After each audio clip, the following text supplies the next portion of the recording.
Well, good afternoon, everyone. It is Sunday afternoon here, right about 1 o'clock here in the afternoon. Did want to take a look here, do a video, look at the latest model data. It looks like we may have a triple threat of severe storm chances that are going to be setting up not only this afternoon and evening here on Sunday, but again on Monday and certainly again on Tuesday as well. It's possible that it could go into Wednesday, maybe a little bit further into the week, but certainly these next 3 days we do have severe weather threats on each of these days. So do want to look at what's causing that and then also exactly kind of what the threat areas are and what we're looking at for a severe storm potential. So this is the upper level air map right now. This gives us an idea of kind of that jet stream level, that 500 millibar map. What we can see here is we have this very consistent pattern of this stronger flow aloft here across the really southern part of the US. It's kind of that subtropical jet that we've seen that's certainly been really invigorated with this coming El Nino coming off of the South Pacific over kind of Baja California into the Southwest and the Southern Plains here in the United States. This pattern is certainly pretty atypical for June, almost mid-June, where we find ourselves now. Typically, you see the jet stream much, much further in the north, and you see the more severe weather threats being the Midwest and the higher elevations and the northern plains. But we kind of have this day after day of this more enhanced flow here across Texas, Oklahoma, and parts of the kind of Arklamis region as well. So first thing to take a look at here is our forecasted dew point temperatures. I'm going to look at kind of each day individually and then talk about the specific threats. And why don't we go to the Storm Prediction Center first and look at their outlooks for the coming days. So first off, let's start with today being Sunday. We have this severe weather threat across much of the southern part of the United States. We have an enhanced risk over here across Tennessee, eastern Arkansas, Mississippi, Alabama, into northern Georgia, and even up into Kentucky.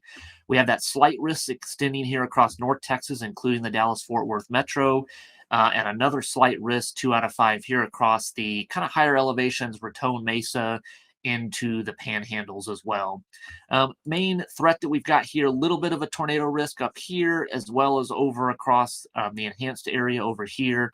Nothing for North Texas, but we do have a pretty significant hail threat this afternoon and evening, including the Dallas Fort Worth metro here across North Texas, and again with this complex of storms up here as well. So that's what we're looking at today here on Sunday.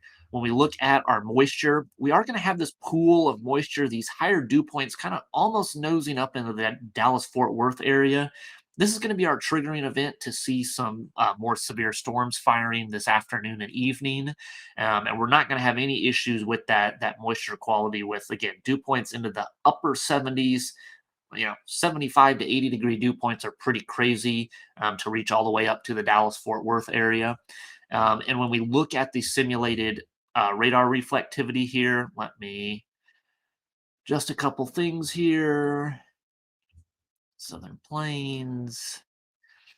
Yes. And so now if we move forward in time here, let me freeze things for us and we go through this evening. What we're going to see across North Texas here is that somewhere around probably this time period from about maybe 4 to 8 p.m., we're going to have this line of storms kind of right along the I-20 corridor, maybe including Dallas Fort Worth, maybe just south of there, with some isolated supercells and some large hail threat here. Now, again, going to have a couple storms rolling off the higher terrain here, more of a couple lines of storms across the enhanced area out east, and then these individual, more isolated hailers, probably some damaging wind and hail, again, probably along and south of the I-20 corridor here this afternoon. So that's going to be our main threat here for today.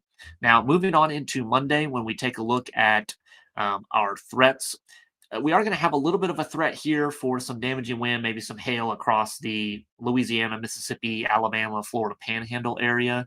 Probably the more significant threat is going to be this slight risk that's here across a little bit of Dallas Fort Worth, maybe about the kind of western half, and then up to Wichita Falls, to the Abilene, Texas area, and almost down to San Angelo. We do have a 2% tornado threat listed for this area. If we see enough moisture we certainly could see a tornado threat materialize with a couple of these storms. Also, going to see certainly a hail threat as well for this kind of same area. When we look at what the forecast models are showing us for tomorrow, we're going to have some storms kind of over Oklahoma into the early morning hours. But then as we move into kind of the early to mid afternoon, we're going to see a couple of pretty intense supercells form probably somewhere between Abilene and Wichita Falls along I 20. And then as we move forward in time, maybe a couple of those split. Maybe we have three or four storms. I don't think an outbreak or anything like that.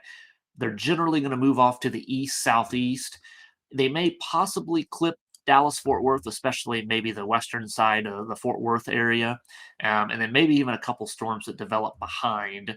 But again, kind of starting around that Abilene, Texas area, we've got flow kind of out of the south southeast.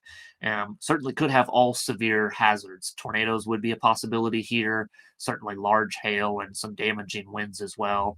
And again, these storms will kind of pop up and then they'll move kind of south southeast, probably towards the Waco area by those kind of maybe 10, 11 o'clock hours for tomorrow. And then lastly, we do have a risk out for Tuesday as well, really across northeast Texas, maybe southeast Oklahoma into Arkansas and Louisiana here. Um, Again, a lot of the same areas here, a little bit too far out to know specifically what the threats will be when it comes to specifically the types of severe weather. We certainly could see some of a tornado threat. I think more of the threat is going to be hail and damaging winds again for, again, some of these same areas that saw storms yesterday and possibly again today and possibly again maybe not tomorrow as much, maybe the overnight hours. But again, Tuesday does have another threat here in the southern plains as well, so certainly a really active period setting up. Again, some of the finer details for tomorrow and Tuesday will be ironed out as we get a little bit closer. But the Storm Prediction Center does have these risks out over these next several days. Again, today, certainly the enhanced risk and lines of storms out east, a little bit off the higher terrain as well with a couple storms, and then some big hailers across North Texas. Certainly tomorrow, maybe a more significant severe weather threat. Some isolated supercells, hail, and even a couple tornadoes will be possible across kind of Northwest and North Texas. And then Tuesday, shifting a little bit further east, kind of the Arklatex area, including the Dallas Fort Worth metro, for potentially all severe weather hazards, but especially hail and damaging winds. So hopefully this is helpful. Again, certainly over these next couple of days, stay weather aware if you live here in the Southern Plains. And I hope that everyone has a good rest of your Sunday and a good weekend and start to the work week. So I'll see you back here for the next video. Thanks for watching.